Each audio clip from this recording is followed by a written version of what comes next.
What if the seat you paid for, the seat you earned, was suddenly declared not yours? What if, in front of strangers, your dignity was questioned not by accident, but by assumption? This is not just a story about a flight. It is about a single moment at 30,000 feet that exposed the fragile line between bias and respect, between silence and power. Meet Anthony Cole, a man who boarded Aurora Airlines Flight 226 dressed like any other passenger. What no one knew was that he quietly controlled billions in investments. And tonight, he was testing the very company he owned a piece of. He did not expect humiliation. He did not expect to be told he did not belong. But when the confrontation came, Anthony's calm restraint turned into a storm the airline and the nation could not ignore. How did one quiet man in seat 1A turn a cabin full of whispers into a global reckoning? How did silence become his sharpest weapon? And how did a humiliating encounter transform into reforms that would ripple across an entire industry? Stay with us. Like this video, share it with others, and subscribe to our channel because what happens next will leave you breathless. The cabin lights glowed with a soft amber warmth, the kind designed to calm anxious travelers and lull business executives into a state of quiet focus. Aurora Airlines Flight 721 was boarding for its evening run from New York to San Francisco. In first class, the atmosphere was serene. Polished champagne glasses lined on trays, pillows set neatly at every seat, the hush of conversations wrapped in the comfort of wealth. Anthony Cole settled into seat 1A with the slow, deliberate movements of a man who carried no need to prove himself. At 45, he had the poise of someone who had fought his battles long ago and learned the power of silence. A navy suit hugged his tall frame, understated but elegant, the kind of wardrobe that blended into any boardroom or cabin without drawing attention. Yet Anthony was not just another passenger in first class, unknown to nearly everyone on board. He was the founder and CEO of Horizon Capital, a private equity firm with a commanding stake 19% in Aurora Airlines itself, billions of dollars tied to his name. But tonight, none of that mattered. Tonight, he was traveling incognito. He had booked his ticket under a less conspicuous variation of his name, not to hide, but to test. For months, whispers of discriminatory treatment among Aurora's staff had reached his desk. Reports of minority passengers singled out, dismissed, treated as if they didn't belong. Anthony believed in data, but he also believed in truth.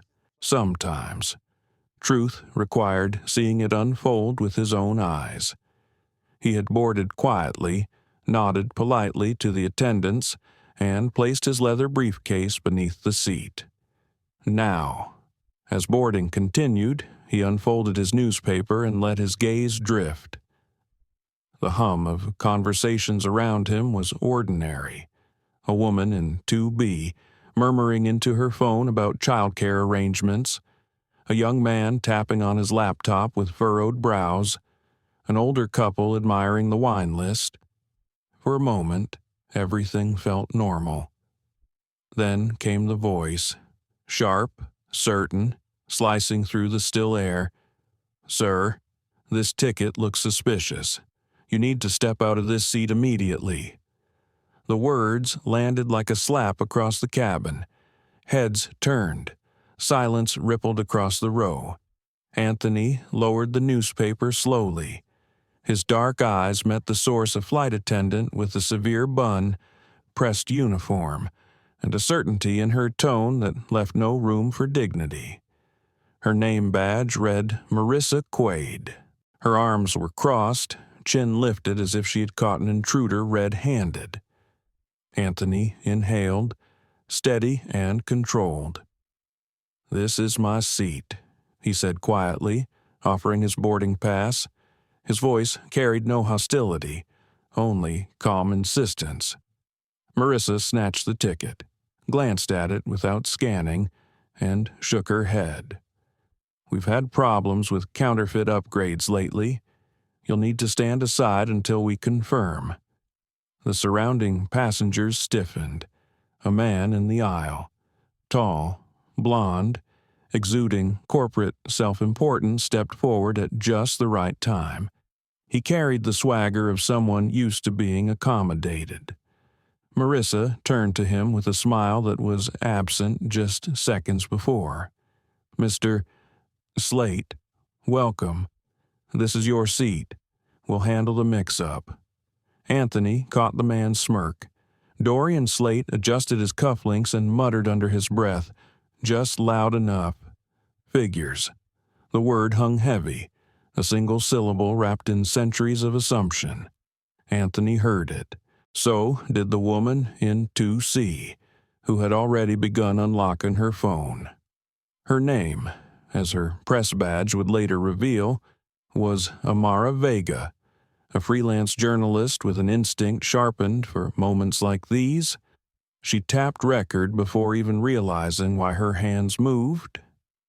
Anthony leaned back slightly. His instinct was to push, to demand that his ticket be scanned properly. But another instinct, older, deeper, urged patience. He had learned long ago that anger was often the weapon others wanted him to wield, so they could dismiss him as aggressive. No, he would not give them that. Instead, he said softly, "Ma'am, please scan it before making assumptions." Marissa ignored him. She turned to signal down the aisle. Within seconds, another figure approached, taller, older, with the commanding presence of rank. Celeste Rourke, the chief flight attendant. Her dark eyes swept over Anthony with a glance that carried more judgment than inquiry. "Our records don't show your name in 1A, she said firmly. "You'll need to stand in the aisle while we sort this out." Anthony remained seated, his hands folded on his briefcase, posture calm but unyielding. He could feel the eyes of the cabin drilling into him. Every second ticked louder in the hum of the engines and the soft clink of glasses 2 rows back. In 2C, Amara whispered to her phone camera, "Something's happening here." Her live stream had barely 24 viewers, but it would not stay that way for long. Anthony's heart beat steady, but inside, an old storm brewed.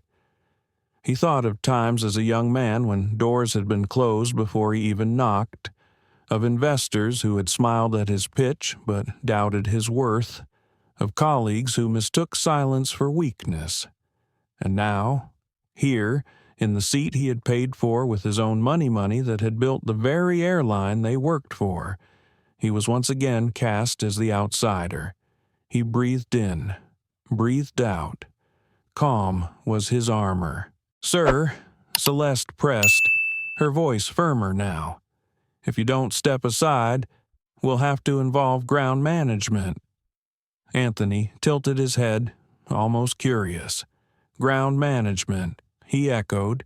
He let the words hang, then returned his gaze to the aisle, unflinching. In that pause, he understood something. This was no longer about him. It was about every report he had read on his desk, every passenger who had written letters no one bothered to answer. Tonight, Anthony Cole had walked into the very truth he came to find, and he was not going to move. The hum of boarding announcements drifted faintly from the jet bridge, but inside the first-class cabin the tension had grown thick enough to slice. Anthony Cole remained seated, calm but immovable, while Marissa Quaid stood with her arms crossed, projecting authority she didn't fully own. Passengers leaned in subtly, some pretending to scroll their phones, others openly curious. The moment was becoming a performance, and everyone had tickets to the show. Marissa still clutched Anthony's boarding pass like evidence in a trial. She tapped her manicured finger against the flimsy paper, shaking her head. "This isn't right. I've seen too many fakes lately. You'll have to stand until management clears this." Anthony's eyes never left hers. His voice remained steady. "You haven't scanned it." The words were simple, but they carried the weight of quiet authority. It made Marissa blink for half a second before recovering her posture. She didn't reply.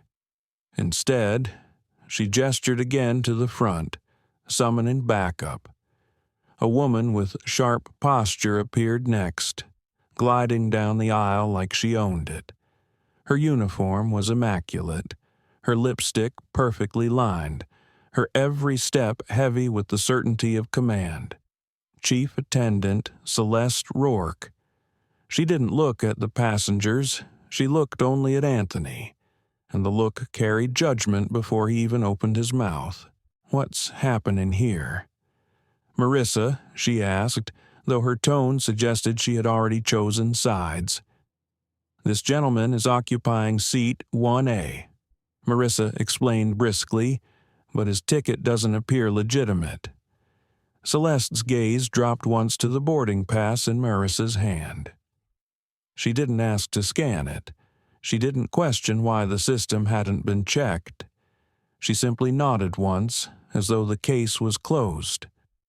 "Sir, I'll need you to step into the aisle while we confirm," Celeste said, her voice cool and clipped. Anthony closed his eyes briefly, feeling the burn of every pair of eyes in the cabin. He thought of the irony. He could buy this plane 10 times over, yet here he was, being treated like a trespasser in a space he had paid for. Inside, a flicker of anger pressed against the walls of his composure. He wanted to shout, to lay down the truth with the kind of force that silences arrogance, but he caught himself. No. Anger was what they expected. Calm was what they feared. "This is my seat," he said finally, his voice deep, deliberate. "Paid for weeks ago. All you need to do is scan the ticket." Celeste's lips tightened. "Sir, our records don't show your name here. If you refuse to comply, we'll have to escalate." In row 2, Amara Vega adjusted her phone discreetly, her live stream already flickering with comments from a few hundred viewers. She had been covering stories for years, scraping by as a freelancer, and she knew when she had stumbled into something bigger than chance. Her voice whispered into her mic, almost inaudible to the passengers. "Viewers, this may turn into something significant. Keep watching." The situation might have escalated further if not for the sudden arrival of another figure. A woman in a navy blazer with a badge clipped to her belt, calm in her stride but sharp in her eyes. Celine Ward, a security officer assigned to boarding oversight.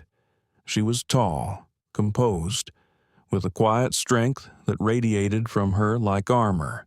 "What's the issue here?" she asked. Marissa handed her the boarding pass quickly, as if eager to be rid of it. "This man is claiming seat 1A, but the ticket looks suspicious." Celine didn't answer. She reached for her handheld scanner, slid the barcode beneath, and within seconds a green light blinked. She checked the screen. Valid, first class, seat 1A. Everything matches. The cabin seemed to exhale at once. A few passengers nodded in relief. Someone muttered, "Finally." But instead of resolving the matter, Celeste crossed her arms. "We'll still need management approval. There have been false confirmations before." Celine's eyes narrowed. "It scanned clean." "I said we'll need management approval," Celeste repeated, her tone sharper now, dripping with the kind of certainty that feeds off power. Anthony felt the weight of the moment press against his chest. He wanted to smile at the absurdity. Even when the machine itself confirmed his seat, they chose doubt, not because of technology, not because of protocol, but because they didn't see him as belonging. He looked at Celine, who gave him the faintest nod, an unspoken acknowledgement of what was unfolding. Then he turned back to Celeste and Marissa. "You've been given confirmation," he said quietly. "Why is that not enough?" Before they could answer, a voice thundered from the jet bridge. "What's the holdup?" A man entered briskly, short-tempered energy written in every step. He wore the dark suit of ground supervision, his badge gleaming under the cabin lights. Preston Vey.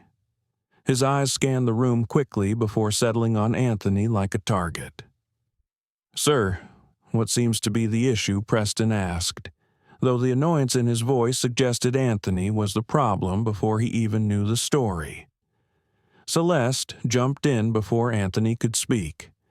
"This passenger claims seat 1A. His ticket may be invalid. Security scanned it. But I don't trust the confirmation. We need him out of the seat." Preston folded his arms, his voice booming louder than necessary. "Sir, if you don't comply, I'll have to remove you from this aircraft. We're not delaying departure over this." The words echoed through the cabin like a threat. A woman in row 3 gasped softly. A man in 4A shook his head and pulled out his phone to record. Phones lifted everywhere. The cabin had turned into an audience. Anthony looked up at Preston, his expression still calm, but his eyes carrying steel. "Are you removing me because you think my ticket is fake, or because you assume I shouldn't be here?" The silence that followed was immediate, heavy. Even the clink of ice in glasses seemed to halt. Preston's jaw tightened, but he didn't answer. Dorian Slate groaned dramatically from the aisle.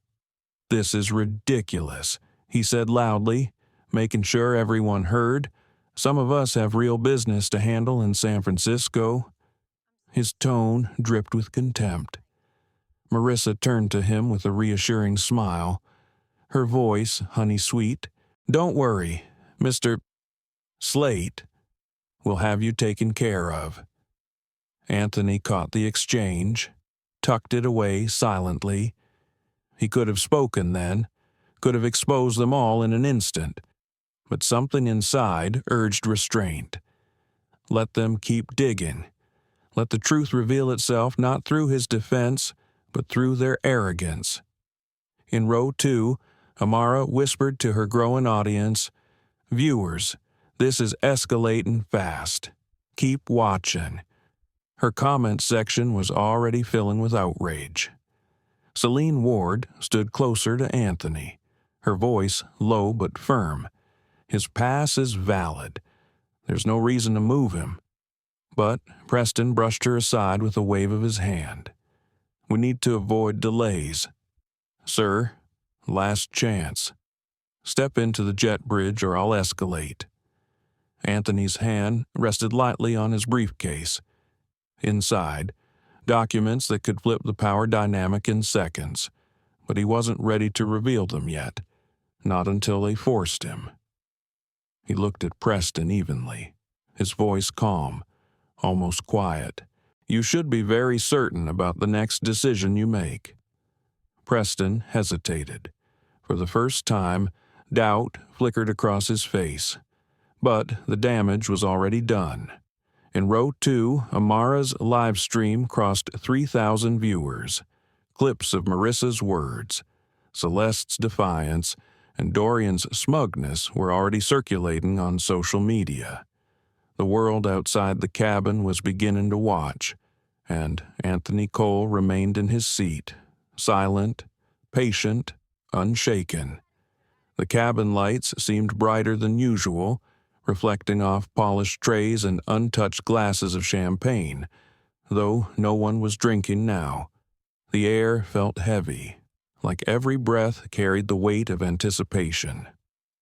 Anthony Cole sat with his briefcase balanced on his knees, his hands folded neatly over it. His stillness was almost unsettling. It was the stillness of someone who held patience not because he lacked power, but because he chose when to use it. Passengers were leaning into the moment, some openly recording, others hiding their phones behind magazines. The whispers spread like wildfire through first class, carried backward into business and economy. Everyone wanted to know what was happening in row 1. Marissa Quaid shifted her stance near the galley, arms crossed tight, her chin tilted upward as though sheer posture could validate her assumptions. She whispered something to Celeste Rourke, whose sharp eyes scanned the cabin like a commander preparing for battle. They were determined to defend their narrative, blind to how fragile it had become. Preston Vey loomed nearby, his presence forceful but nervous beneath the surface. His authority had always relied on volume and speed, but Anthony's quiet refusal had unsettled him. Preston had expected an outburst, the kind that justified escalation. Instead, he was facing a man who sat in silence, as if daring him to prove his own incompetence. And then there was Dorian Slate, reclining smugly in the seat across the aisle, convinced that entitlement was armor. He adjusted his cufflinks again, sipping from a glass of sparkling water that Marissa had offered him as if to crown him the rightful passenger of seat 1A. His smirk made Anthony's jaw tighten, though his face betrayed nothing. Inside, however, Anthony wrestled with his own thoughts. Why am I tolerating this? He asked himself silently. Why not reveal the truth now? A single word, a single card from his briefcase, and the power dynamic would flip instantly. Yet he stopped himself. He wanted to see how far they would go. He wanted the world to see the assumptions, the arrogance, the systemic rot play out in real time. If he ended it too early, the lesson would be lost. But patience came at a cost. With each insult, each dismissive glance, a part of him felt the weight of every black traveler who had been told without words, "You don't belong here." His silence wasn't just strategy anymore, it was solidarity. Celine Ward remained close by, her presence steady, her expression composed but firm. She was the only one in uniform who had spoken truth aloud. Her validation of Anthony's ticket had been clear, yet ignored. That disregard stung her, though she hid it well. She leaned slightly toward him, her voice low. "I know what this is," she said softly. "You shouldn't have to stand alone." Anthony gave her the faintest nod. He appreciated her courage, though he also knew the burden she carried. To speak up against colleagues risked being branded disloyal, but she did it anyway. That alone carried meaning. At that moment, Amara Vega's phone buzzed with a surge of notifications. Her live stream had crossed 6,000 viewers. The chat flooded with outrage. "Scan the ticket. He already belongs there. This is profiling." Some users dropped hashtags, others tagged news outlets. The wave was building. Amara swallowed hard, knowing she was no longer just recording an incident. She was documenting history in the making.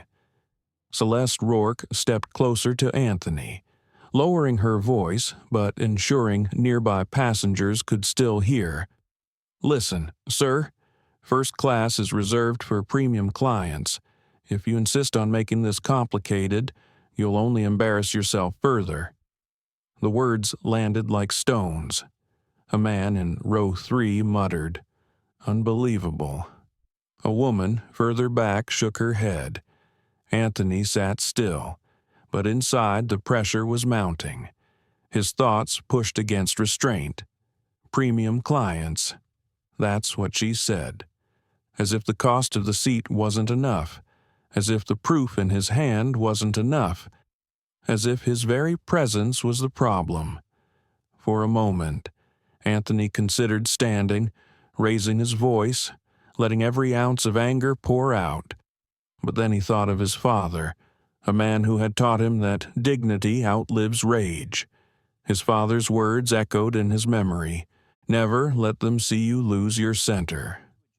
So Anthony inhaled deeply, releasing the tension through measured silence. He glanced at Celine, who caught his look and gave a slight nod. She understood. Preston's voice cut through the cabin again. "Sir, I'll ask one last time. Step out into the jet bridge. If you don't, I'll escalate this further." His tone grew harsher, as though volume could mask uncertainty. The passengers stirred. Phones angled higher.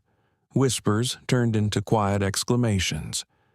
One man in row 4 said aloud, "Why won't they just scan his ticket again?" The cabin wasn't just watching anymore, it was judging.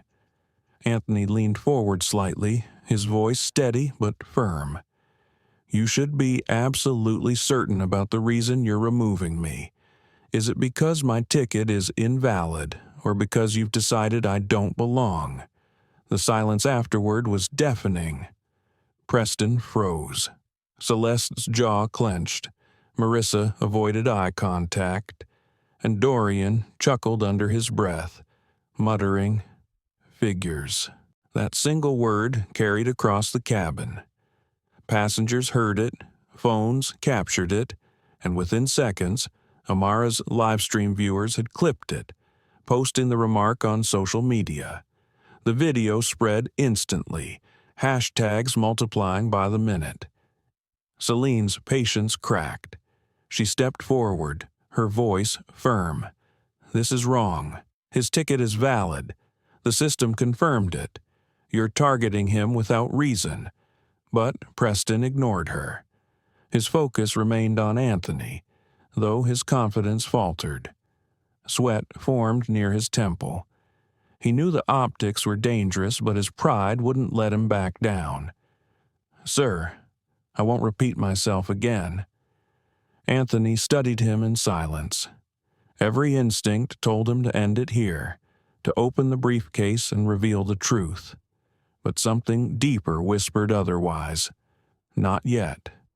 Let them cross the line themselves. The more they spoke, the clearer their bias became, and the world was listening. Amara whispered into her mic, her voice shaking. 12,000 viewers now. This is going viral. Anthony's stillness became its own weapon. He didn't move. He didn't raise his voice.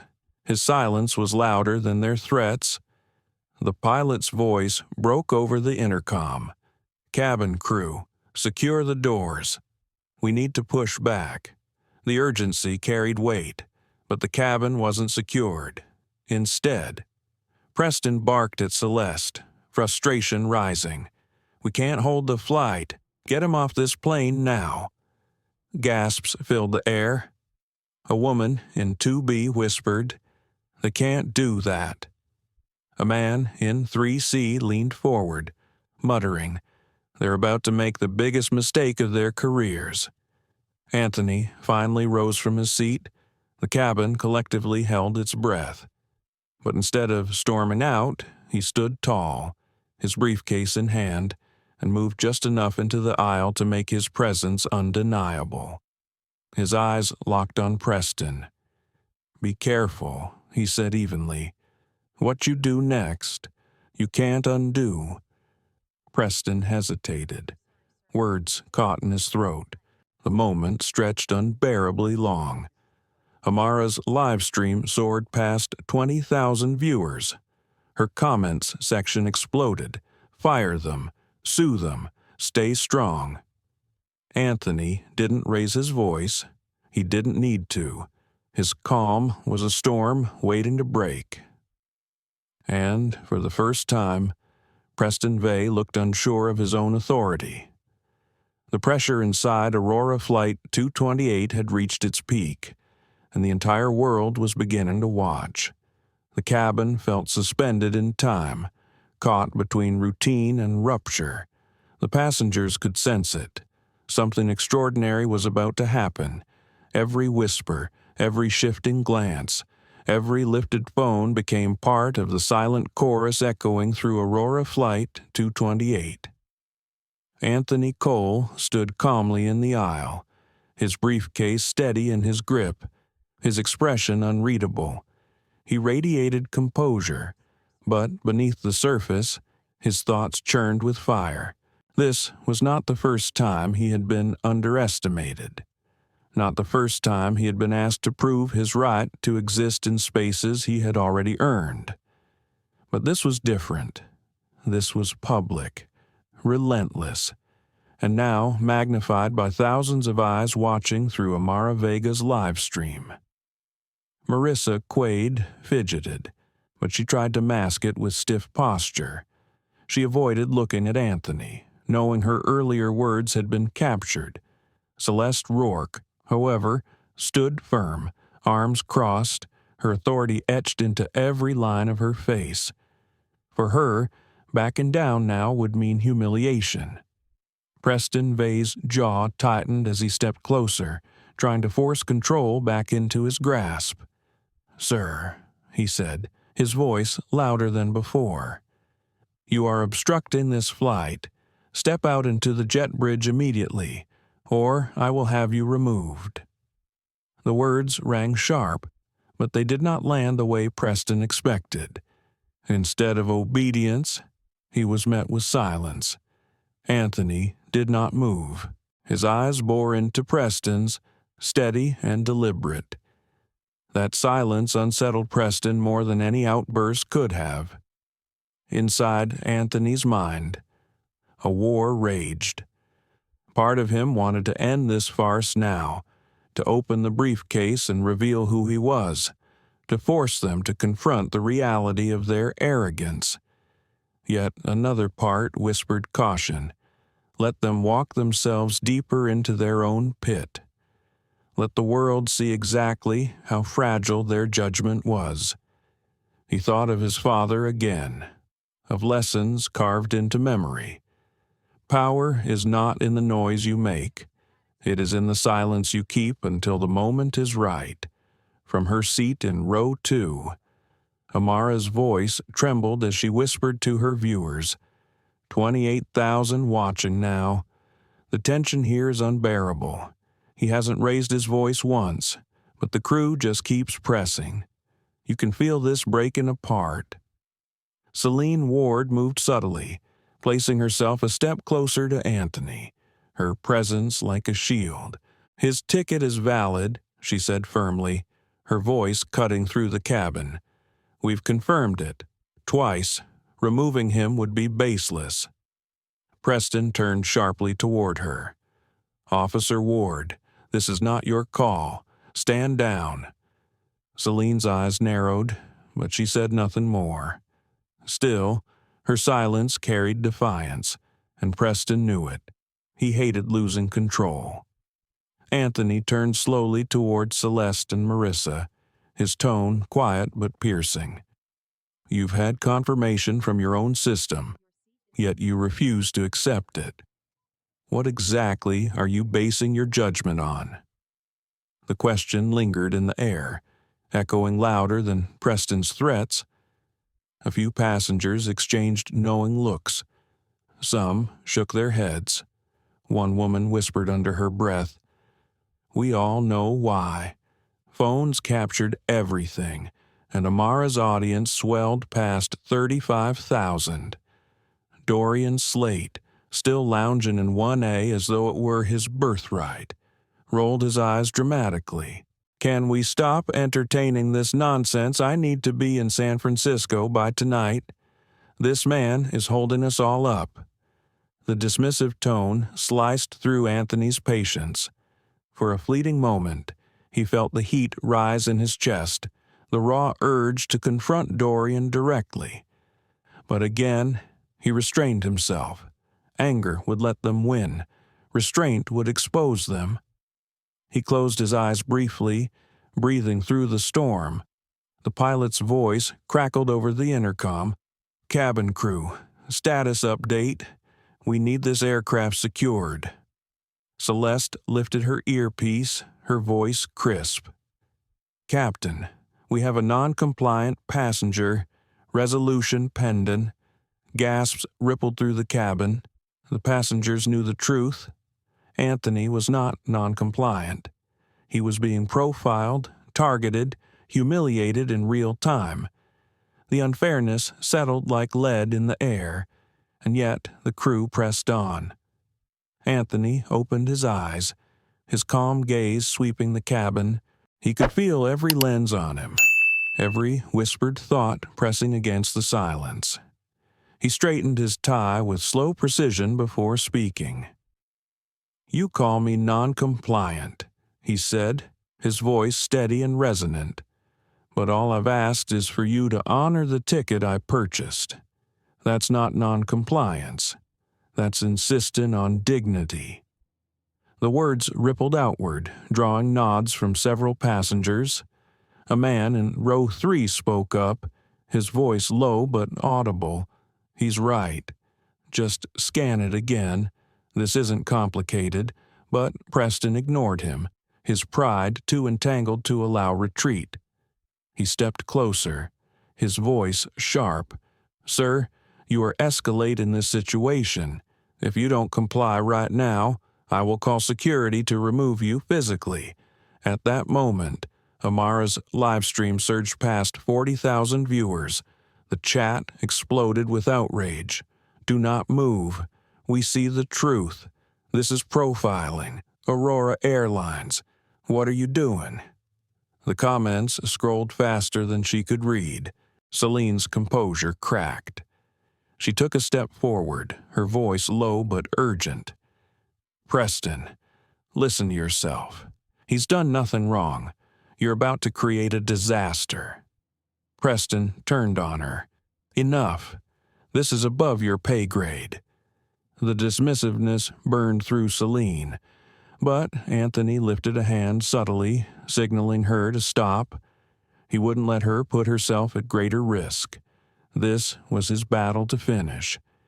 The cabin grew unbearably still. Anthony felt every heartbeat echo in his ears, every suppressed word pressing against the walls of his restraint. He thought again of revealing his identity, of forcing the truth into the open. But a voice inside reminded him, "Not yet. Let them cross the final line. Only then will the world see what you already know." Dorian Slate sighed loudly, looking around as if to rally the passengers. "Why are we even debating this? The man doesn't belong here. End of story." The words detonated like a bomb. Gasps erupted, phones angled higher. Amara's stream jumped to 60,000 viewers instantly. The comments section exploded. "Racist. Fire him. This is disgusting." Anthony turned slowly toward Dorian, his gaze sharp, his voice calm but loaded with weight. "Belonging is not determined by you, Mr. Slate, nor by assumptions. It is determined by truth, and the truth is, this is my seat. For the first time."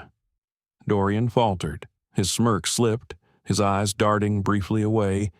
The certainty he wore like armor cracked, if only for a moment. Anthony shifted his gaze back to Preston, his patience worn thin but his control unbroken. "You have one last chance to make this right. Scan the ticket, acknowledge the truth, or carry the weight of the decision you are about to make." The cabin held its breath. Even the hum of the engines seemed to fade. Preston stood frozen, sweat beating at his temples, his pride warring with the reality pressing in from every side. Phones captured his hesitation. Amara's stream soared past 75,000. Comments flooding in, news outlets tagging the video. Anthony Cole's calm had become a storm, and the breaking point was seconds away. The cabin had become an arena. Every sound, every movement carried meaning now. The passengers, once distracted with boarding routines, were fully invested. Phones glowed in nearly every row, some discreet, others bold. Amara Vega's live stream surged past 90,000 viewers. The weight of judgment was no longer confined to the cabin. It stretched into living rooms, offices, and newsrooms across the country. Anthony Cole remained standing near seat 1A, his briefcase balanced in his grip, his face calm yet unyielding. His silence was beginning to unnerve even those who had been certain of their control. Preston Vey shifted uneasily, his threats looping back on themselves, unable to land. Marissa Quade's earlier confidence had begun to fray, her eyes darting nervously toward the passengers recording her every move. Celeste Rourke still stood tall, but a faint crack showed in her poise, as if she sensed the ground shifting beneath her authority. And then there was Dorian Slate, lounging in the seat that was not his, sipping water like a man oblivious to the storm. He gave Anthony a sidelong glance and smirked again, but it lacked the sharpness it once carried. Even he was beginning to feel the change in the air, inside. Anthony's heart beat with a steady rhythm. He had waited long enough. Patience had carried the lesson this far, but the moment to tip the balance was approaching. He thought of the countless faces he represented, the men and women who had been dismissed, doubted, and profiled in silence. He thought of his responsibility not just to himself, but to every passenger who would watch this moment and see their own struggle reflected back. He set his briefcase gently on the armrest of 1B and unlatched the clasp. The metallic click echoed through the cabin like a drumbeat. Conversations halted. Even the sound of boarding outside seemed to fade. Slowly, deliberately, Anthony reached inside and withdrew a single matte black business card. He held it between his fingers, not yet revealing the details, letting the silence stretch until even the hum of the ventilation seemed to pause. Then, with deliberate calm, he extended the card toward Celeste Rourke. "Before you continue," Anthony said, his voice steady, resonant, "you should probably read this." Celeste took it with visible impatience, her lips pressed tight, as if she believed no card could change the authority she carried in her uniform. But the moment her eyes landed on the embossed silver letters, her face shifted, her confident mask cracked, her lips parted, her breath caught, and her eyes darted back to Anthony in disbelief. "You," she stammered, her voice faltering for the first time. "You are the CEO of Horizon Capital." Anthony inclined his head slightly, never breaking eye contact. "Correct. And as of this morning, Horizon Capital owns just over 19% of Aurora Airlines. That is nearly $1.3 billion of your company." The words detonated in the cabin like thunder. Gasps echoed. Dorian froze mid-sip, his glass trembling slightly in his hand. Marissa's posture collapsed, her eyes widened, her breath shallow. Preston's arms dropped stiffly to his sides, his authority draining away as though punctured. Amara's phone buzzed wildly. Her live stream viewers shot past 150,000 within seconds. The chat exploded with disbelief. "He owns the airline. Aurora is finished. This is history." Anthony's voice cut through the chaos, calm but sharp enough to slice glass. This flight was not just a trip to San Francisco. It was part of an internal audit, commissioned by my firm, evaluating how Aurora Airlines treats its passengers, particularly its minority passengers. Every eye locked on him. Even the passengers who had whispered skepticism earlier now sat forward, wrapped in stunned silence. I was not going to reveal this until the audit was complete. Anthony continued, his voice deliberate. But since we have escalated this far, I think transparency is overdue. He turned his gaze directly to Marissa. Congratulations, Ms. Quaid. You've just failed in spectacular fashion. Marissa's cheeks flushed crimson, her lips trembling as she tried to speak. I was just following procedure, she whispered. Anthony raised an eyebrow. Procedure. Without scanning my ticket, without verifying my status. Or was it procedure to look at me and decide I didn't belong here? The question landed heavy, and Marissa had no answer. Her silence spoke louder than words. Celeste shifted uncomfortably, her earlier dominance evaporating. Mr. Cole, we had no idea who you were. Anthony leaned forward slightly, his voice quiet but commanding. And that is exactly the problem. You should not have to know my name to treat me with basic dignity. The cabin fell into absolute silence.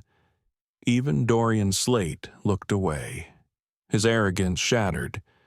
He slid out of seat 1A quietly, avoiding Anthony's gaze as he slunk into 2D. His earlier bravado had turned into shame. Anthony did not acknowledge him. He simply placed his briefcase back on the floor and sat in his rightful seat. The act was simple, but it carried more weight than any declaration. It was reclamation, it was vindication, and it was power. Preston Vey swallowed hard, his face pale, his earlier confidence gone.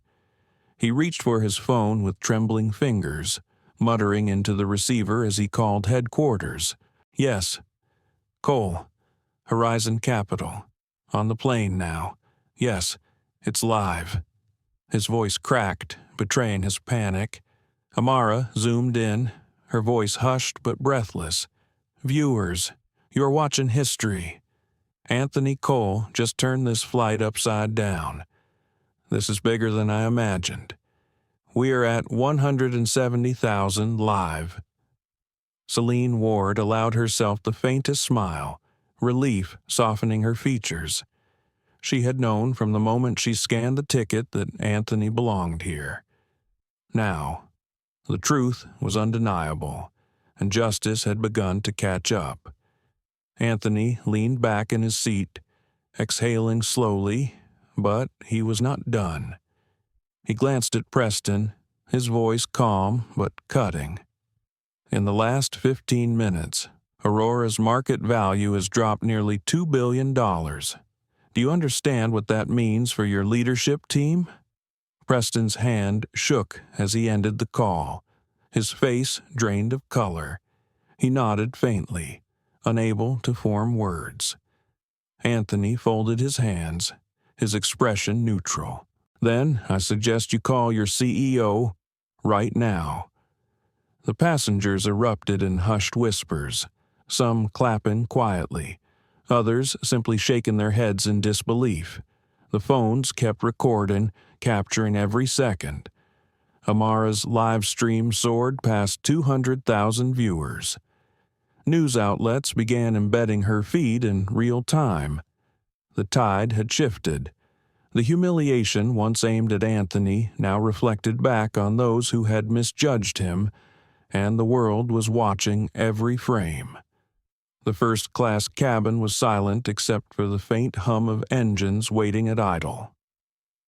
Anthony Cole sat once again in seat 1A, his posture calm but commanding, his hands resting lightly on the armrests as if he were presiding over a boardroom. Yet the truth was, this cabin had already transformed into one. Everyone present was both participant and witness in a meeting that would change Aurora Airlines forever. Preston Vey hovered nearby, his phone clutched tightly, his knuckles white. He had already made one frantic call to headquarters, but now he hesitated, uncertain of what to do next. His authority had evaporated. Every word he spoke could become evidence against him. Every decision was now a liability. Anthony leaned back slightly, his voice calm, but with an edge that sliced through the tension. "Mr. Vey, I told you to call your CEO, unless you'd prefer me to make that call myself." Preston swallowed, his pride warring with fear. He glanced at Celeste Rourke, who looked away, her once impenetrable demeanor now fractured. Marissa Quaid stood stiff in the galley, her eyes wide, her lips trembling. She looked like someone praying silently that this moment could be erased. Reluctantly, Preston raised the phone again, his voice shaking. "Yes, Mr. Stroud, it's urgent. We have a situation on Flight 228. Anthony Cole is on board." Yes, that Anthony Cole. He paused, listening, then nodded quickly. "He wants to speak with you. Immediately." Preston's hands trembled as he extended the phone to Anthony.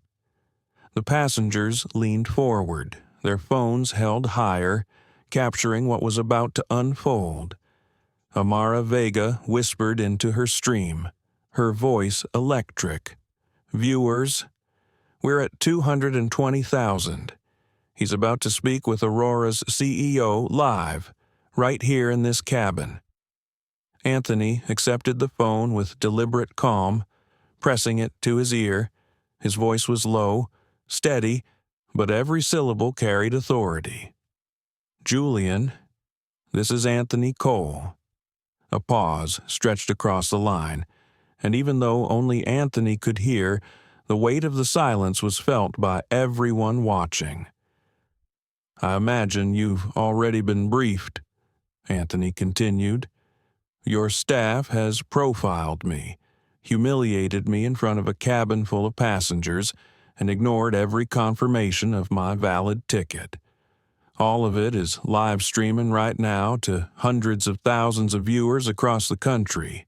He listened again, his expression neutral, his gaze sweeping across the trembling crew.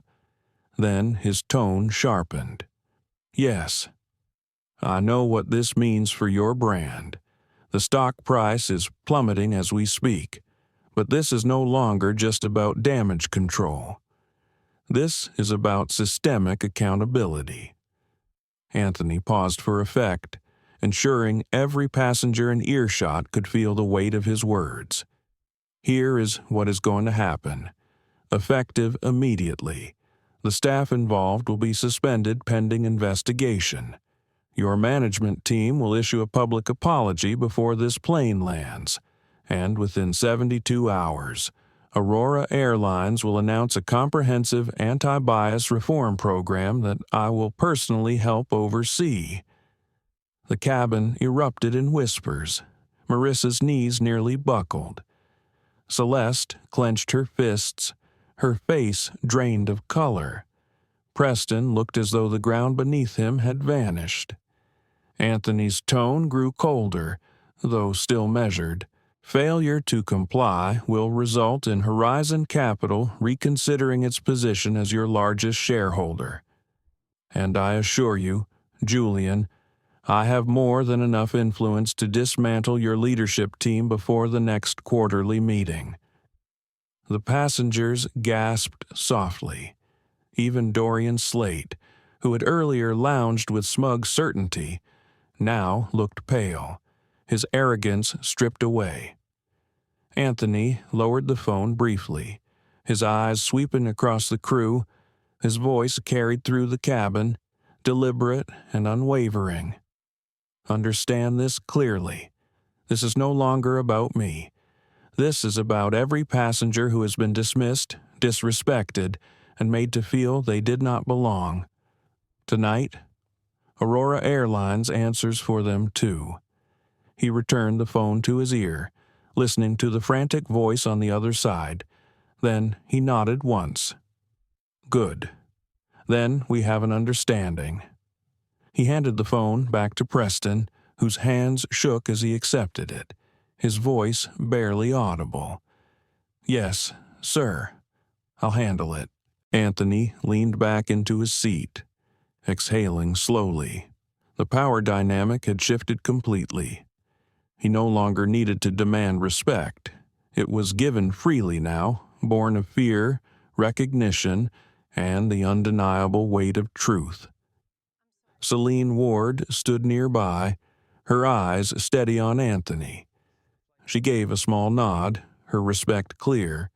She had been the only one to validate him from the beginning, and now the vindication was complete. Amara's live stream soared past 300,000 viewers. Her voice shook as she narrated, "History is happening right here. Anthony Cole has forced Aurora Airlines' CEO into immediate accountability. I can't believe I'm seeing this in real time." Anthony's gaze softened as he looked at the passengers around him. Many nodded in quiet support. A woman in 3A whispered, "Thank you," barely audible. A man in 4C murmured, "About time someone stood up to this." But Anthony's thoughts were not celebratory. Inside, he wrestled with the cost of this moment. He thought of the humiliation he had endured before revealing his identity, of the countless others who endured the same, but without the power to force accountability. His victory was hollow unless it carried meaning beyond himself. He pressed his hands together lightly, whispering inwardly to himself, "This is not for me. This is for every voice they tried to silence." Celeste finally spoke, her voice brittle. "Mr. Cole, I didn't know." Anthony's eyes met hers, his tone unflinching. "You didn't need to know who I was. You only needed to know that I was human. That should have been enough." The words hung heavy, undeniable. Celeste lowered her head, unable to respond. Marissa swallowed hard, her voice trembling. "I was following what I thought was protocol." Anthony raised a hand, stopping her. "Protocol is not an excuse for prejudice.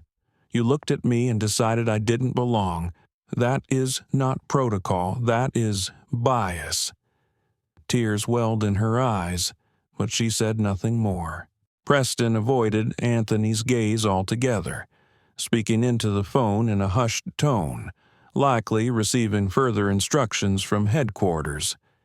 His authority had been dismantled piece by piece, and he knew it.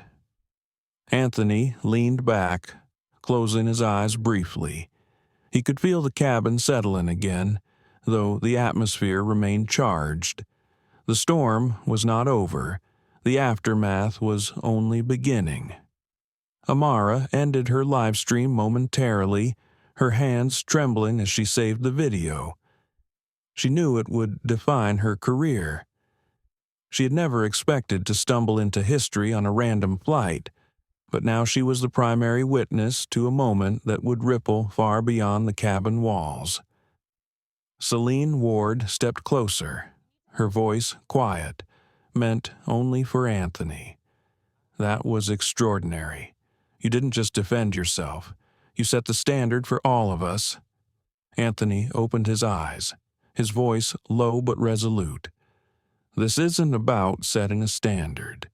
It's about demanding change. The system doesn't reform itself unless it is forced to." The engines outside began to rumble louder as the pilot prepared for departure. But inside the cabin, the true journey had already begun. Aurora Airlines was no longer the same, and neither was Anthony Cole.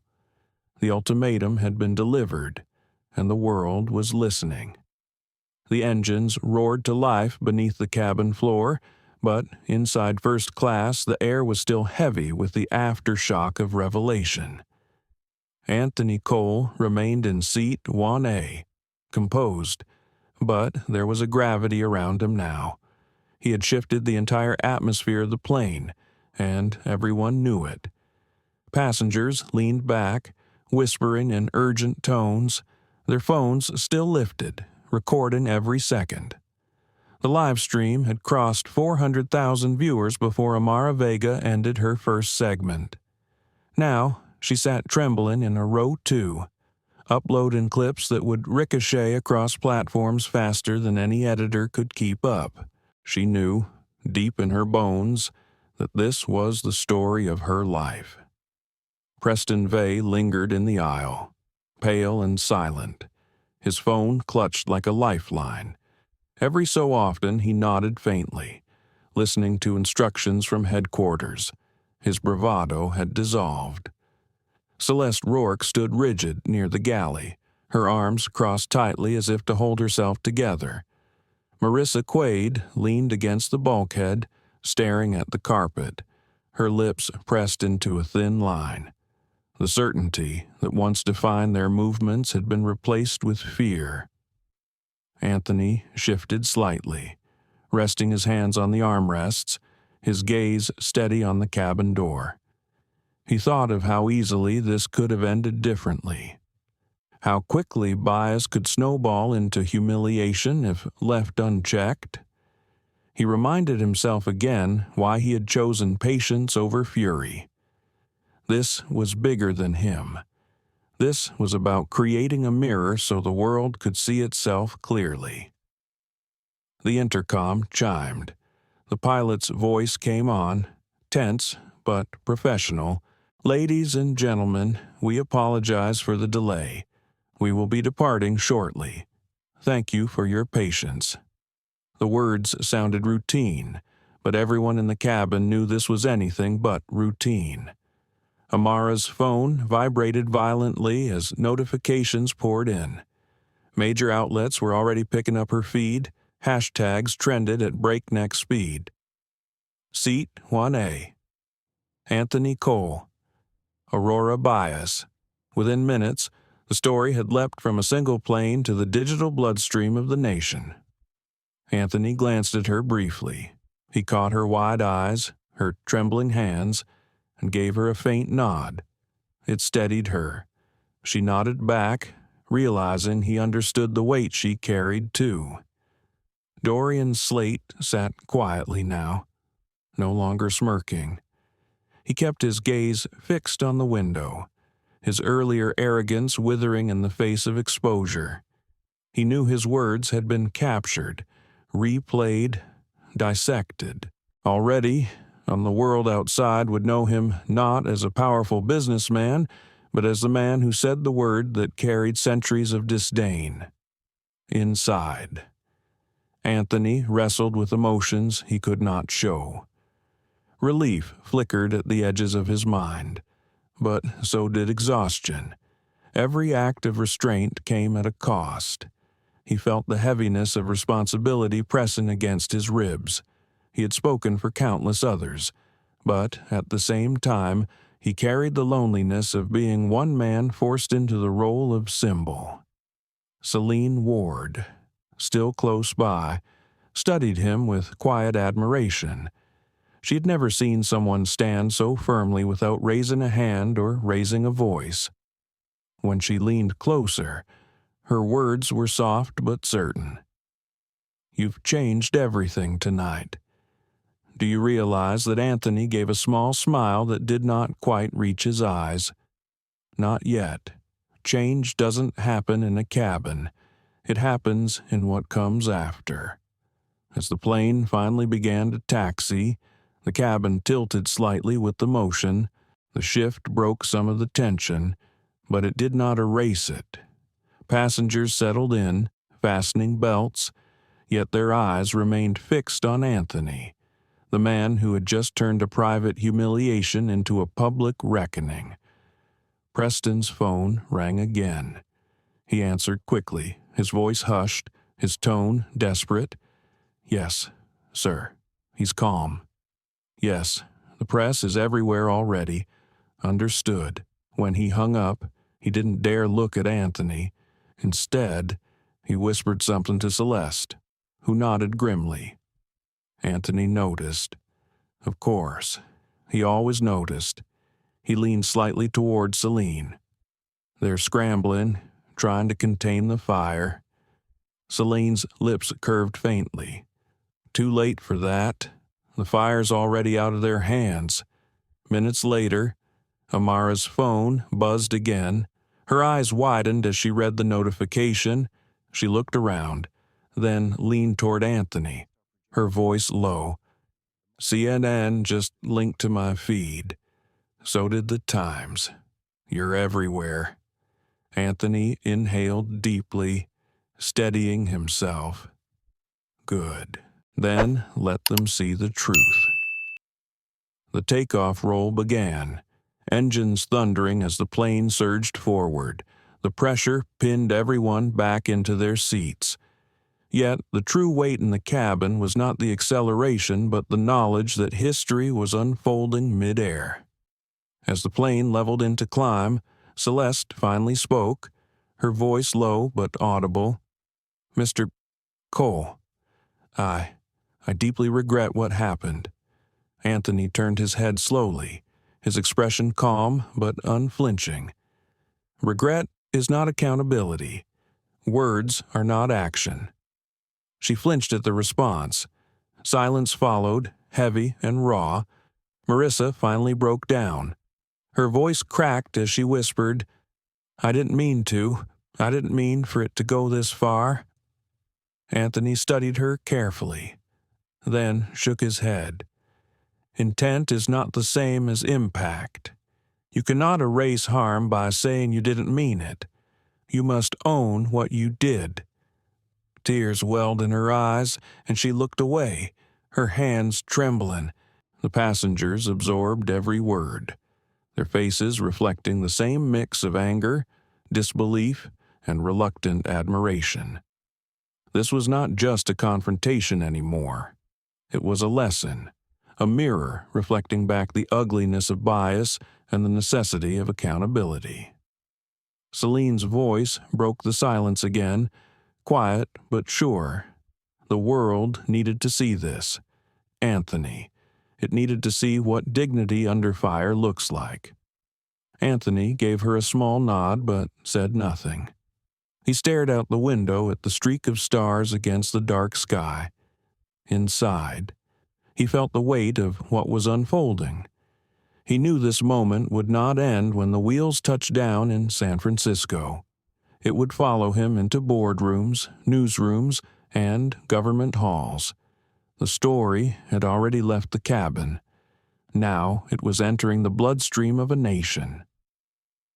Amara's phone buzzed again, this time with a flood of messages from editors and producers. She bit her lip, her heart racing. She was no longer a freelancer scraping by. She had just stepped into the role of national witness.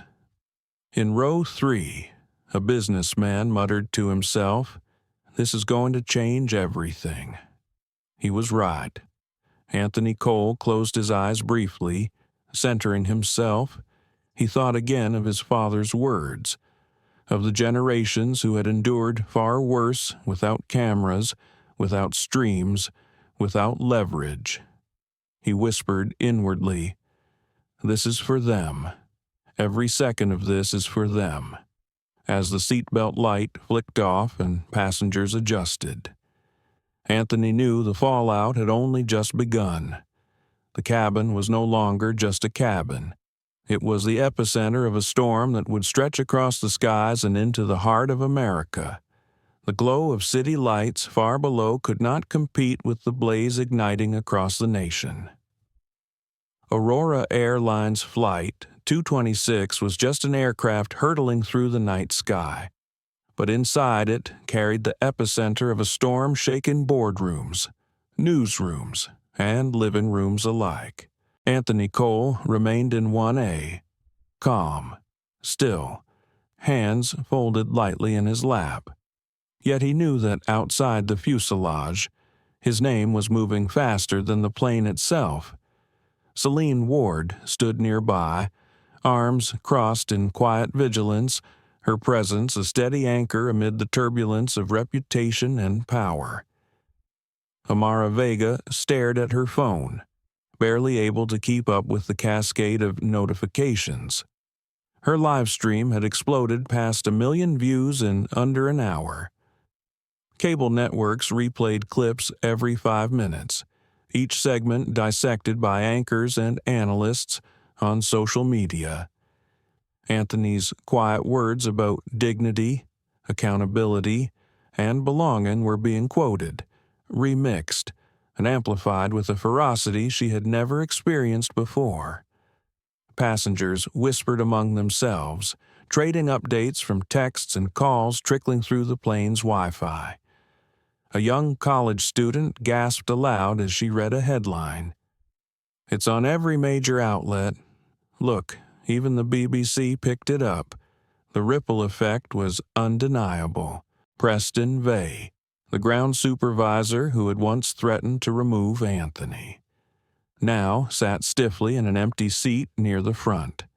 His phone remained pressed to his ear, but the tone of his responses had shifted. Gone was the arrogance. Now his voice carried the weight of fear as he reported updates to executives scrambling in Atlanta. Marissa Quaid sat pale and trembling, staring down at her folded hands. She thought of her career, of the years she had worked without complaint, and how, in a single night, it had all unraveled. Celeste Rourke leaned against the galley wall, her jaw clenched, trying to convince herself she still had some control. Yet both women knew the truth. Their names were already being dragged through the digital storm. Anthony felt the tension radiating around him, but he did not gloat. Inside, however, a battle churned. He could feel the temptation to unleash his fury, to remind every crew member of the humiliation they had caused. But he knew restraint was his weapon. He whispered to himself, "The lesson is more powerful than anger." Selene leaned closer, her voice soft, almost maternal. "You have the nation watching. Anthony, every word matters." He nodded slightly. "I know. That is why silence can be louder than shouting." As the plane cruised at 30,000 feet, the storm on the ground only grew. In Manhattan, financial analysts crowded late-night studios, warning of investor panic. Aurora Airlines' stock had already dropped 9% in after-hours trading, wiping billions from its market cap. In Washington, a senator known for fiery speeches tweeted that bias in the skies would be investigated by Congress. By the time the plane crossed into Midwestern airspace, calls for hearings were echoing across the Capitol. Inside the boardroom of Aurora's Atlanta headquarters, Julian Stroud, the CEO, sat with his leadership team in an emergency session. Screens displayed live metrics, trending hashtags, plunging stock charts, media coverage from every continent. His tie was loosened, his expression strained. "We are not facing a PR issue," he told his executives. "We are facing a structural crisis. Anthony Cole owns nearly 1/5 of this company. He is not a customer. He is a shareholder with power to dismantle us." Back on the plane, Amara's live stream comments scrolled so quickly she could barely focus. Viewers argued, sympathized, condemned. Some demanded immediate terminations. Others called Anthony a hero. One comment flashed across her screen and lingered in her mind.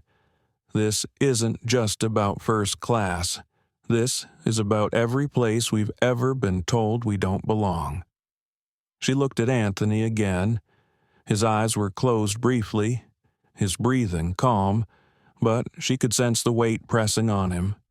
She wondered what memories he carried, what moments from his past gave him the composure to endure humiliation without breaking. She wanted to ask him, but something about his silence told her the answers were carved deep in scars he rarely revealed.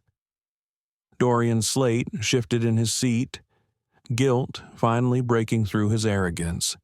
He could still hear his own dismissive words echoing in his head, words now broadcast to millions. He felt small, exposed, and utterly powerless. For the first time, he realized how quickly the world could strip away privilege when it was weaponized so carelessly. Anthony opened his eyes and caught Dorian's glance. He said nothing, but the calm intensity in his gaze spoke louder than condemnation. Dorian dropped his head, unable to meet it. Meanwhile, in Los Angeles, where the plane was scheduled to land, reporters crowded the airport, preparing for Anthony's arrival. News vans lined the terminal roadways, anchors rehearsed introductions, and photographers checked their lenses. This was no longer a flight. It was a national event. Selene leaned closer once again. "When we land, it will be chaos." "Do you want an escort?" Anthony considered her offer, his eyes thoughtful. "No. Let the world see me walk out on my own terms." She nodded, respecting his resolve. Back in Atlanta, Julian Stroud's boardroom fractured with arguments. The chief operating officer demanded immediate suspensions for Marissa, Celeste, and Preston. The legal counsel urged caution, worried about wrongful termination lawsuits. Investor representatives threatened to pull funding if decisive action wasn't taken within hours. Julian pressed his palms against the table. "Enough. This is not about legal exposure. This is about moral exposure. We are bleedin' trust. We either stop the bleeding tonight, or we lose everything." Anthony's phone buzzed. He looked down to see a secure message from his operations team.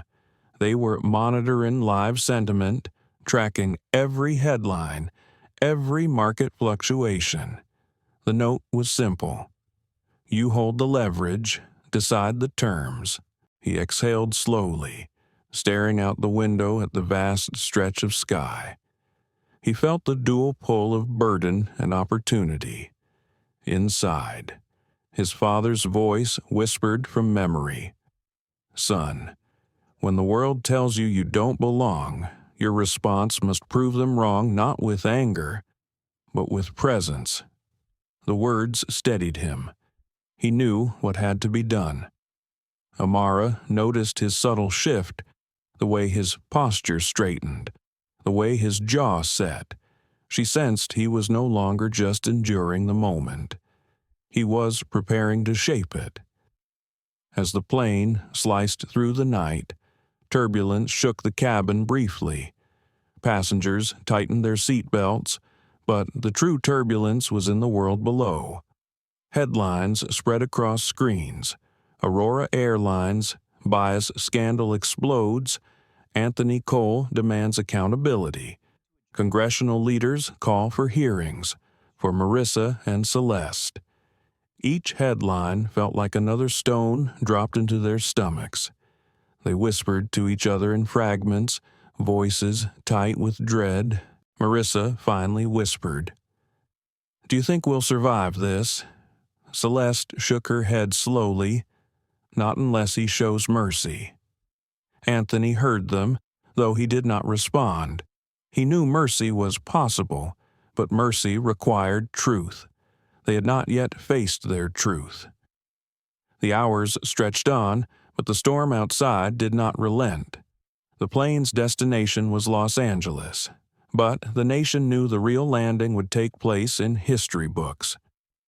Anthony Cole sat quietly in 1A, but he was no longer just a passenger. He had become the voice of accountability carried on wings across the continent. And when those wheels touched down, the uproar waiting on the tarmac would prove that this was no longer about one flight, one seat, or one man. It was about whether dignity could finally command the skies. At 35,000 feet, Aurora Airlines Flight 226 hummed steadily through the night sky. But the real turbulence was unfolding thousands of miles away in a glass-walled conference room in Atlanta. Julian Stroud, the CEO of Aurora, sat at the head of the long mahogany table. The room glowed with the cold light of oversized screens displaying live feeds, stock charts plunging in real time, hashtags climbing relentlessly, news anchors filling the airwaves with outrage. Executives shifted uneasily in their leather chairs, their faces pale under the fluorescent glare. Investors from Vanguard, Blackstone, and Meridian Equity patched in through video, their voices sharp and unforgiving. "Your airline is hemorrhaging value," said Victor Lang, Vanguard's representative. His tone was clipped, precise, and all because your crew decided to humiliate the one man who owns nearly 20% of your stock. How does that happen in 2025? Julian rubbed his temples, feeling the weight of every word. "We are already working to contain the situation," he said, "but we must wait until the flight lands to take formal action." Angela Morris from Blackstone cut him off, her voice icy. "Wait, are you out of your mind? This man is broadcasting in real time to millions. You do not have hours. You barely have minutes." Silence fell for a moment, heavy and suffocating. Then a voice joined the room through the speakerphone, calm, steady, unmistakable. "Good evening, everyone." Every head turned toward the phone as if Anthony Cole himself had just walked through the door. His words carried authority that no corporate title could match. "I assume you've seen the numbers," Anthony continued, "and I assume you understand the gravity of what your employees have done." Julian straightened, his throat dry. "Anthony, we regret what happened deeply. We are committed to addressing it."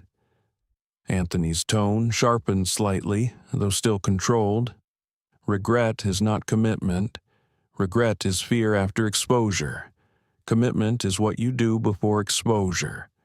Tonight, the world has seen what happens in your cabins when bias is left unchecked. I gave this airline years of quiet warnings. You chose silence. Now the silence is costing you billions." A murmur rippled through the executives, but none dared interrupt. Anthony continued, "Here's what will happen. First, an immediate suspension of Marissa Quaid, Celeste Rourke, and Preston Vey. Their actions were not errors in judgment. They were systemic failures brought into sharp focus. Second, a public acknowledgement from Aurora Airlines within the next 60 minutes. Not a vague apology, not corporate jargon. A direct statement that bias was at play on Flight 226 and that Aurora will not tolerate it. The room froze. Some executives shifted uncomfortably.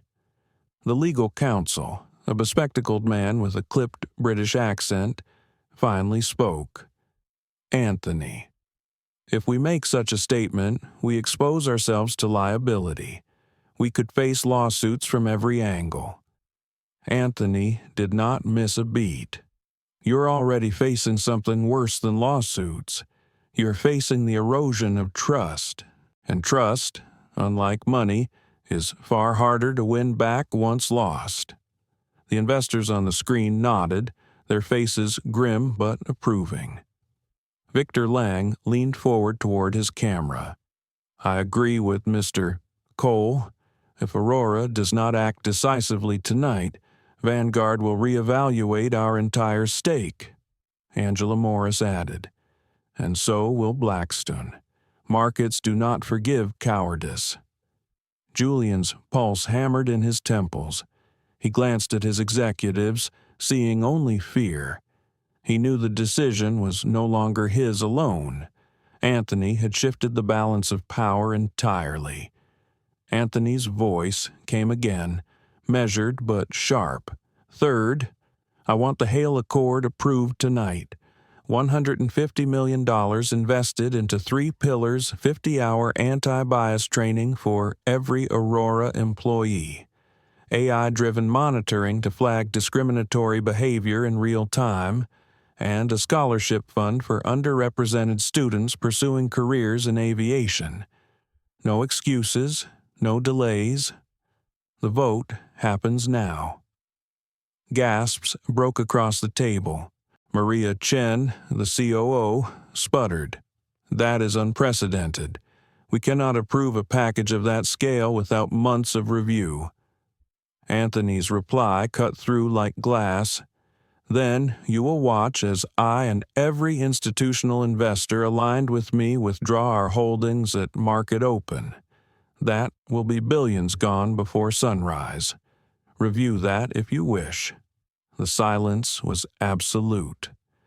Julian closed his eyes briefly, feeling the crushing inevitability of the moment. He had led Aurora through crises before, but never had he been cornered so thoroughly, so publicly.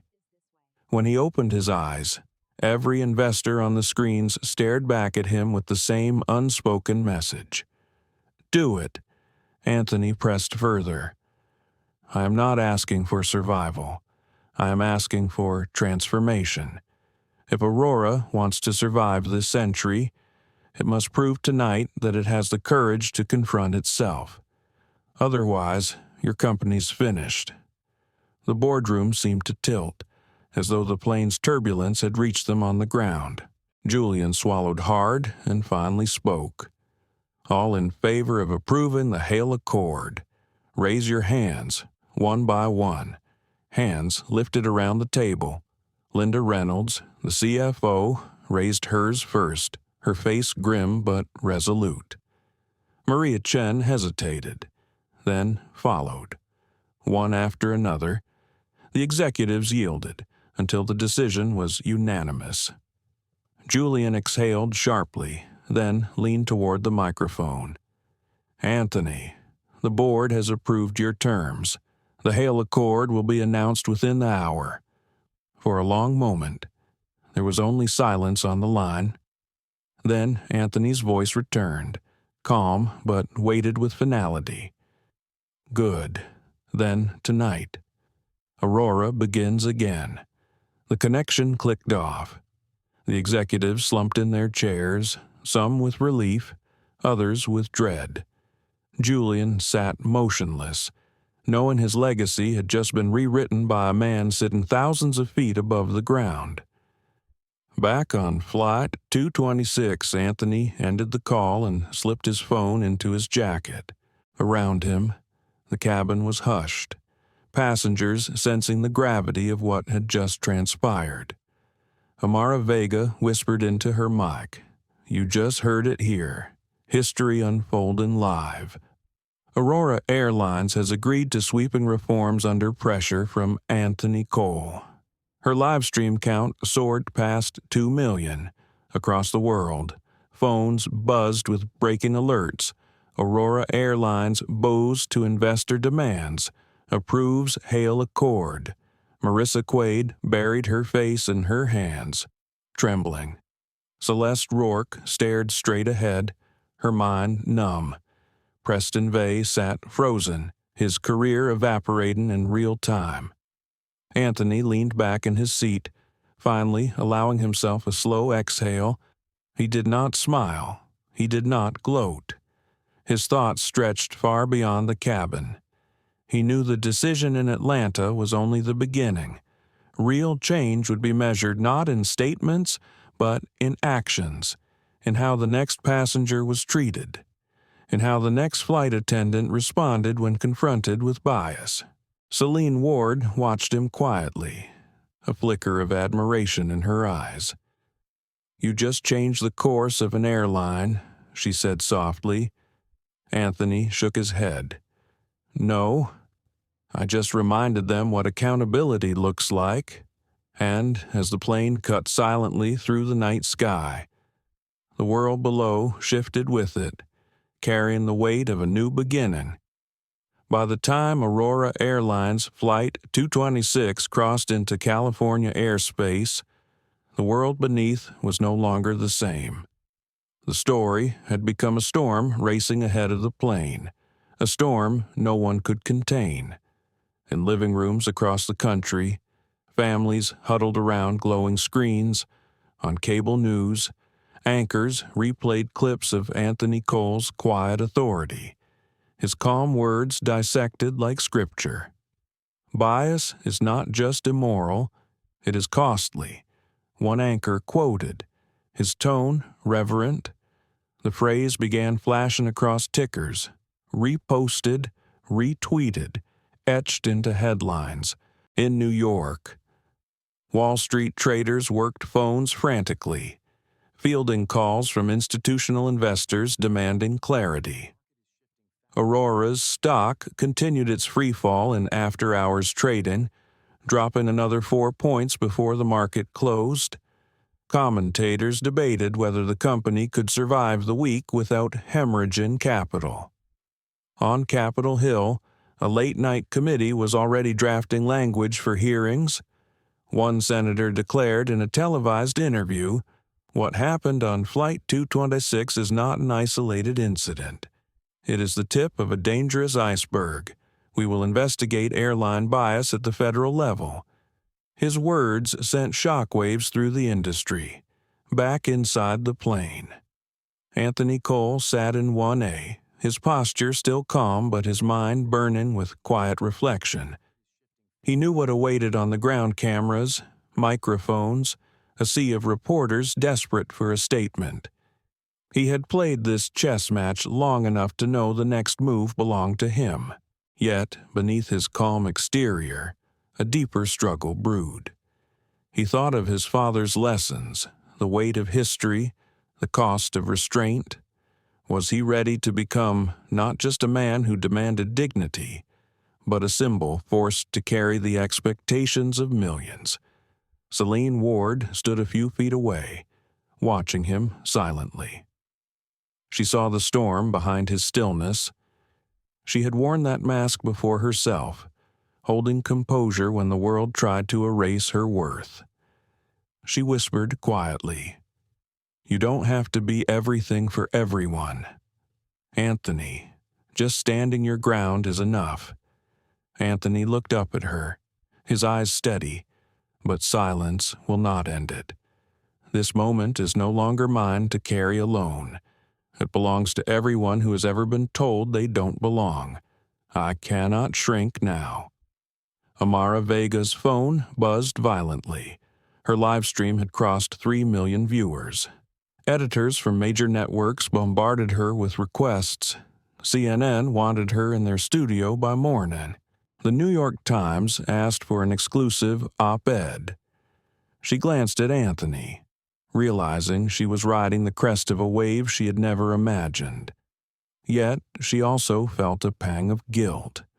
This was his humiliation turned into her breakthrough. She vowed silently to honor the story with truth, not spectacle. Meanwhile, in Los Angeles International Airport, chaos brewed. Dozens of reporters had already gathered at the arrival gate, cameras poised, microphones in hand.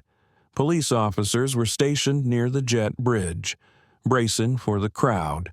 Travelers waiting for other flights craned their necks toward television screens broadcasting the unfolding drama. The terminal buzzed with anticipation, as though the landing of Flight 226 was no longer a routine arrival, but a moment of history. In Atlanta, Julian Stroud stood before his board once more, his voice heavy. "We must accept the public verdict. Our failure is undeniable. The world has seen it, judged it, and demanded change. Anthony Cole has given us one chance at redemption. We cannot squander it." Executives murmured their agreement. Legal teams scrambled to draft suspension letters for Marissa Quaid, Celeste Rourke, and Preston Vey. Human Resources outlined new compliance protocols. Public Relations crafted a statement under Anthony's terms, one that would go live before the plane even touched down. The draft read, "Aurora Airlines acknowledges the unacceptable treatment of a passenger on Flight 226. We recognize the role that bias played in this incident and commit to immediate reforms under the Hale Accord. Effective immediately. Employees involved have been suspended pending investigation. Aurora will not tolerate discrimination in any form. It was not just an apology, it was an admission. And in corporate America, that was a seismic shift.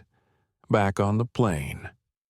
Dorian Slate sat stiffly in 2D, staring at the seatback screen. He could not escape the replays of his own arrogance.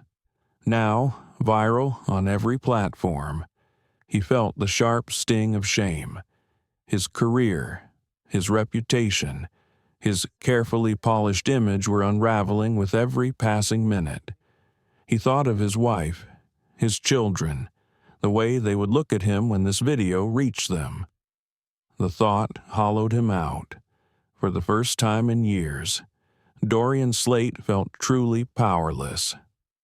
Marissa Quaid wept silently into a napkin, her hands trembling. She could not bring herself to meet Anthony's eyes. Celeste Rourke kept her chin high, but her resolve was cracking. Both women knew their careers had been shattered not by bad luck, but by choices. Anthony noticed them, but he did not revel in their downfall. He carried no joy in destruction. Yet he knew that accountability required consequence. Forgiveness, perhaps, could come later, but not without truth. The captain's voice came over the intercom. "Ladies and gentlemen, we are beginning our descent into Los Angeles. Please fasten your seat belts and prepare for landing." The cabin shifted as the plane tilted downward, lights flickering slightly. Passengers adjusted themselves, but their eyes still darted toward Anthony. They knew they were sitting beside a man who had changed the trajectory of an entire company mid-air. Amara whispered to her microphone, "We are moments away from landing, and history is waiting at the gate. Stay with us. The world is watching." Anthony inhaled slowly, centering himself. His heart was steady, but his mind was alive with anticipation. He thought of the young students who might one day become pilots because of the scholarships. He thought of future passengers spared humiliation because of new training. He thought of every person watching who felt a glimmer of dignity restored through his stand. Celine glanced at him, her voice firm. "Whatever happens out there, remember this. You did not just defend yourself. You defended millions." The wheels screeched against the runway, jolting the cabin as the plane touched down. A ripple of applause broke out among passengers, not for the landing, but for the man in 1A. Some clapped hesitantly, others with conviction. Anthony gave a small nod of acknowledgement, but said nothing. His silence was enough. As the plane taxied toward the gate, phones buzzed simultaneously with the breaking news alert. Aurora Airlines issues historic statement, admits bias, commits to $150 million Hale Accord. Passengers gasped softly as the headline spread through the cabin. Amara's viewers flooded her chat with disbelief and applause. Anthony closed his eyes briefly, letting the sound wash over him. The verdict had been delivered, not by courts, but by the collective voice of a watching world, and as the jet bridge creaked into place, he knew that when he stepped out of that cabin, nothing in aviation or in his own life would ever be the same. The cabin lights flickered brighter as the jet bridge connected with a metallic thud. A wave of restless energy swept through the passengers. They had landed, but none of this felt like an ordinary arrival. Outside, hundreds of cameras and microphones were already trained on the gate. The storm was waiting. Anthony Cole remained seated in 1A, calm but contemplative. He watched passengers gather their belongings in hurried silence, glancing at him as though they were leaving a courtroom rather than an airplane. Their faces carried awe, gratitude, and even guilt. He had not asked to be their spokesman, yet somehow he had become their voice. Amara Vega packed her bag with trembling hands. She knew what awaited outside a media frenzy unlike anything she had ever seen. Her phone screen glowed with incoming requests, but the number that stunned her most was the view count on her stream 4.2 million. She had witnessed stories rise before, but this was not just a story, this was a cultural moment. Marissa Quaid sat frozen, unable to rise. Her uniform felt heavy, suffocating. Celeste Rourke muttered instructions to her under her breath, but her voice cracked. Neither woman could pretend any more. They had been stripped of authority, their decisions judged not by protocol but by the eyes of a nation. Preston Vey stared at the floor, his phone silent now. There were no more instructions from headquarters. He had been abandoned by the system he once enforced. The silence felt worse than rebuke. The captain's voice came over the intercom, formal yet strained. "Ladies and gentlemen, we have arrived at Los Angeles International.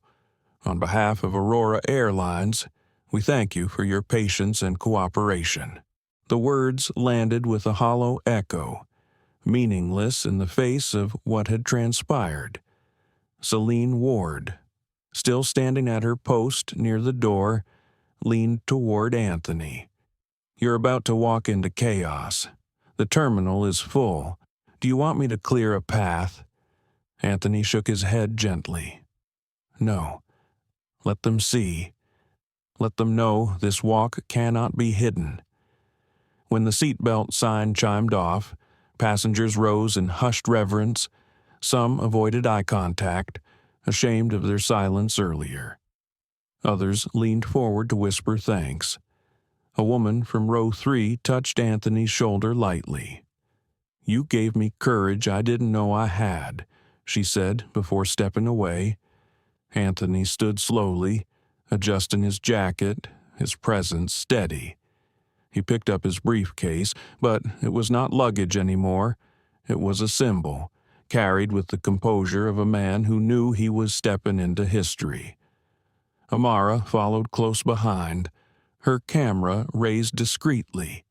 She whispered into her mic, "This is it, Anthony Cole, stepping into the storm." Her voice trembled, aware that millions were waiting for this very image. The door opened with a sharp hiss, and light from the terminal spilled into the cabin. The sound outside was immediate and deafening shouts of reporters, the whir of cameras, the overlapping thunder of questions. "Mr. Cole, how does it feel to force Aurora Airlines into reform? Do you believe this will change the industry forever? Was this about one seat, or about something larger?" Anthony paused at the threshold. The cameras flashed relentlessly, yet he did not flinch. He let the silence linger, commanding attention not by volume but by presence. When he finally spoke, his voice carried over the crowd with clarity. This was never about one seat, he said.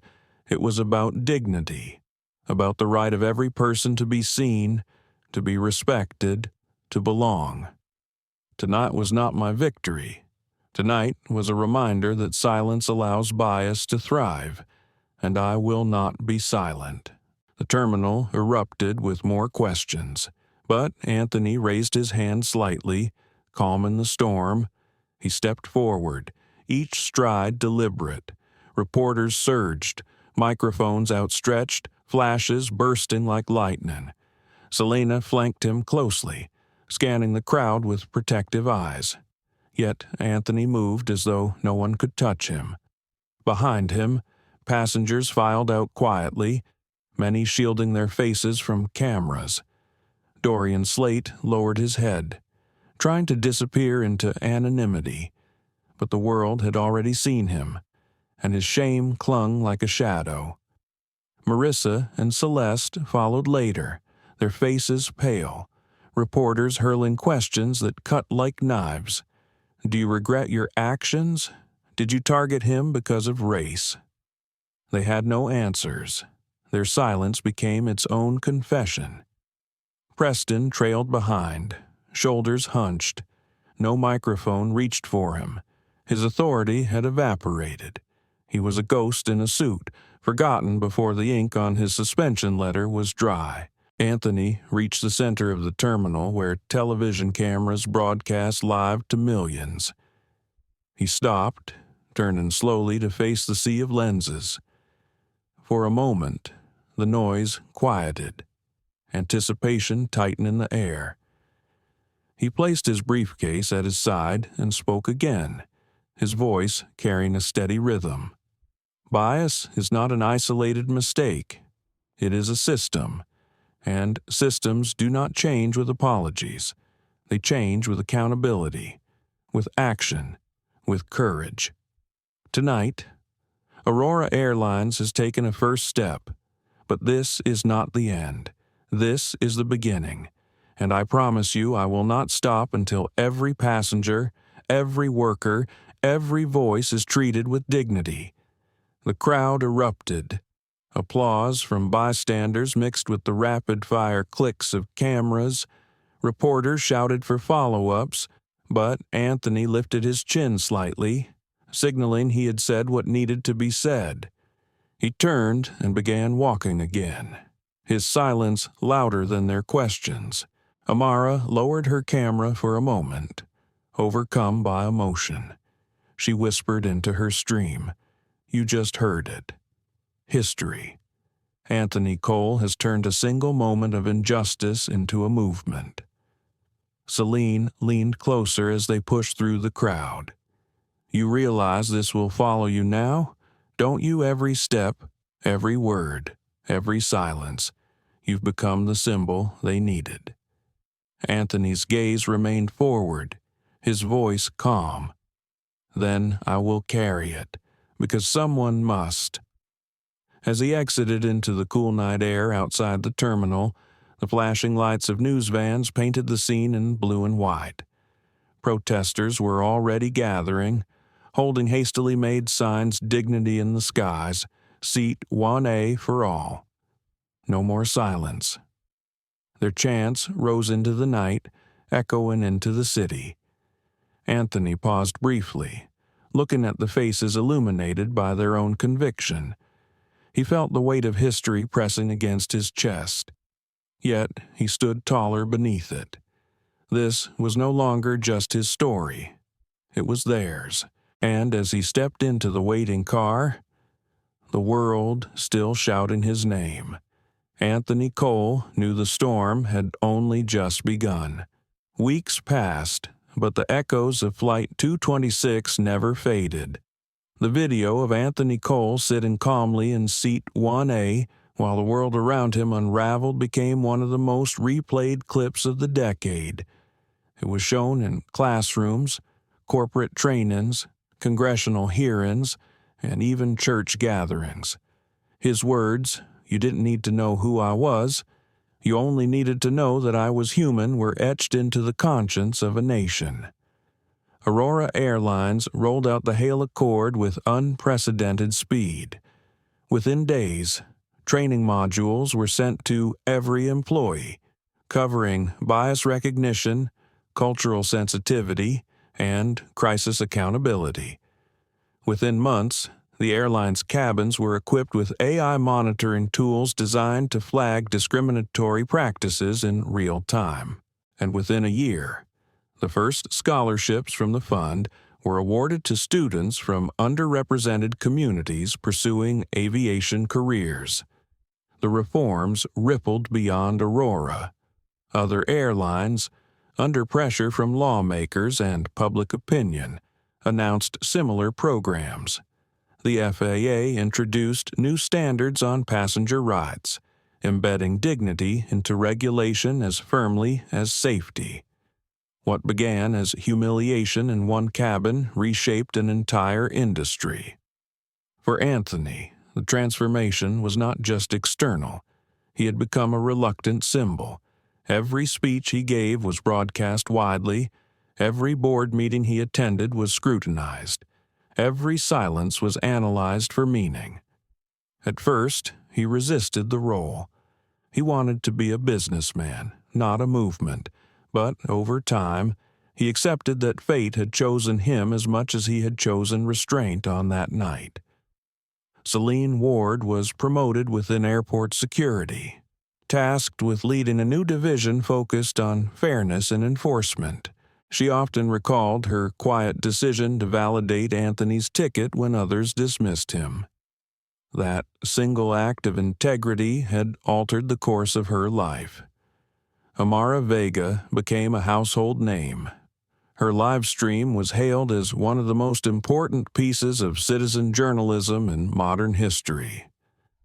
CNN offered her a permanent role, and her reporting continued to amplify stories of those whose voices had long been silenced. Yet, in every interview, she reminded viewers that the story was not about her. It was about the man who chose dignity over rage, and about the millions who saw themselves reflected in his restraint. Marissa Quaid, after suspension and public disgrace, sought a quieter path. She issued an apology not crafted by corporate lawyers but handwritten, raw, and vulnerable. She admitted her bias, acknowledged her failure, and enrolled in the very training she had once dismissed. Over time, she became a trainer herself, speaking candidly about her mistakes to ensure others would not repeat them. Celeste Rourke disappeared from public view for a time. When she returned, she worked not as a chief attendant, but as an advocate for reform within unions, helping crew members recognize the blind spots that had defined her downfall. Preston Vey resigned quietly, his name forever linked with arrogance undone by accountability. Few remembered him, a fitting fate for a man who once wielded power with cruelty. Dorian Slate's journey was different. His reputation as a businessman collapsed, but instead of vanishing, he sought redemption. He spoke publicly about the privilege that had blinded him, volunteering as a mentor for young professionals from marginalized communities. His transformation was slow, imperfect, but real. He would never escape the shadow of his words on Flight 226, but he used that shadow to light a path for others. Julian Stroud survived as CEO, but barely. His legacy was marked not by his years of leadership, but by the night Anthony Cole forced his hand. He became known as the man who yielded, but at least he had yielded in time. As for Anthony, he carried the weight of it all with measured grace. He often thought back to that first moment, when Marissa had insisted his seat was not his. The sting of it still lingered. Not because of pride, but because it reminded him how fragile dignity could be when left unguarded. Yet he also carried the strength of that night, the knowledge that dignity, once defended, could ripple into change far beyond a single cabin. 6 months after the incident, Anthony stood on a stage at a national aviation conference. Behind him, banners displayed the words, "The Future of Flight." Before him sat hundreds of industry leaders, regulators, pilots, and flight attendants. Cameras broadcast his image to millions. He began not with statistics or policies, but with a story. He spoke of his father, who had once been told to move from a bus seat in Alabama decades earlier. He spoke of the quiet pain of being unseen, of the resilience it took to stand tall in silence. Then he told the story of Flight 226 not as a corporate scandal, but as a parable of accountability. "You do not measure a company by its profits," he said, his voice steady, You measure it by its courage to admit when it is wrong, and its resolve to make it right. On Flight 226, Aurora Airlines failed. But what came after was proof that failure can become foundation, that humiliation can become history. The audience rose to their feet in applause. Some wiped tears, others stood silently, moved by the weight of truth. After the conference, a young student approached Anthony, clutching an acceptance letter to an aviation academy funded by the scholarship program. Her voice shook as she said, "Because of you, I get to fly." Anthony placed a hand on her shoulder, his smile gentle. "Because of you, the skies will be better than we found them." That night, as he looked out of his hotel window at the city lights below, Anthony whispered inwardly, "Seat 1A was never mine alone. It belongs to everyone who chooses dignity over silence." The legacy of that seat, born of bias and reclaimed with courage, would live on far beyond the flight. It would live in classrooms, in courtrooms, in corporate boardrooms. It would live in the hearts of passengers who demanded better, and in the hands of leaders who finally chose accountability. And though Anthony Cole would continue his life as a businessman, an investor, and a strategist, he knew he would forever be remembered as the man who sat calmly in 1A and reminded the world that respect cannot be denied. Not by prejudice, not by power, not by silence. The storm had ended. The skies, though scarred, were clearer, and the legacy of Seat 1A soared into history. As the engines roared and Flight 226 cut through the night sky, one truth became undeniable: dignity is not optional. It is the price of belonging, the foundation of trust, the right of every passenger. Anthony Cole's calm defiance reminded us that injustice can be challenged without shouting, and that silence, when rooted in strength, can echo louder than arrogance. This was never just about a single man in Seat 1A. It was about every person who has ever been told, in ways subtle or sharp, that they did not belong. It was about the passengers who recorded, the officer who verified the truth, the journalist who spoke up, and the millions who saw themselves reflected in Anthony's quiet resolve. From humiliation grew reform. From silence came accountability.